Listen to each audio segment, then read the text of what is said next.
If the U.S. goes protectionist, first of all, it's bad for the United States. Protectionist economies do not thrive. They lose their competitive edge. They lose their efficiency. So the first loser would be the United States.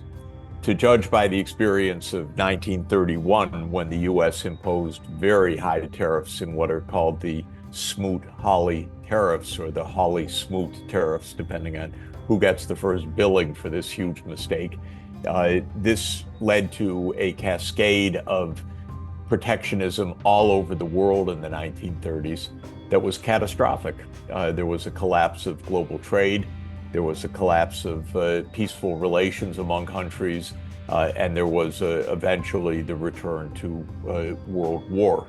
I hope that countries would not pursue that approach, but rather would say, well, the United States is doing damage to itself, but we're going to continue to have an open trading system among the rest. A major player in that, for example, is Europe. If Europe would blindly follow the US, as Europe has done in recent years on many issues, this would be a huge mistake for Europe. Maybe the fact that Trump is also threatening Europe will make Europe wake up to the fact that it is not an appendage of the United States, it's its own actor, and therefore say, we're not going to follow blindly the mistakes that the US is making.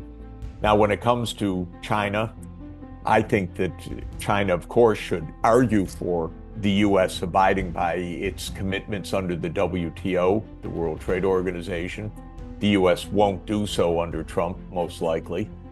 So China will complain, but China practically has to find other areas of trade. And most of the world wants to trade with China, this is for sure. This is evident in the Belt and Road Initiative. This is evident in the BRICS. This is evident in China-Africa relations. This is evident in China-ASEAN relations and so forth.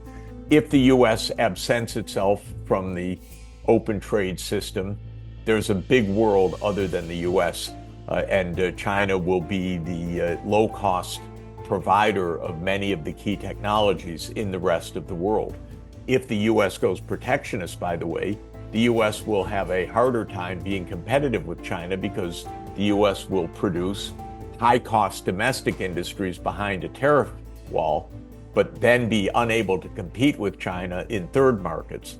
So I see Trump's protectionism as misguided. I'm an economist that grew up in the tradition of Adam Smith, who said that a big world market is a market that is wealthier, that is more specialized, that is more dynamic. So I would advise the U.S. not to follow this protectionist course. But if it does, I don't think it means the end of the international trading system. But it does mean that other countries should not just simply mirror what the U.S. is doing or blindly follow the U.S. path. There are winners and losers in a trade relationship. And if the political system is even rudimentarily fair, then the winners pay some taxes or do other things, and the losers end up getting better off as well, rather than closing down the whole trade relationship. If you look at the U.S. economy as a whole, it's been a huge beneficiary of China's economic rise. Not a loser, a winner. It's made a lot of people rich. It's made a lot of industries rich. It's helped to bring about the whole digital revolution, which has effectively been a partnership, not a competition. In this sense, this has been a win-win relationship and should be a win-win relationship in the future.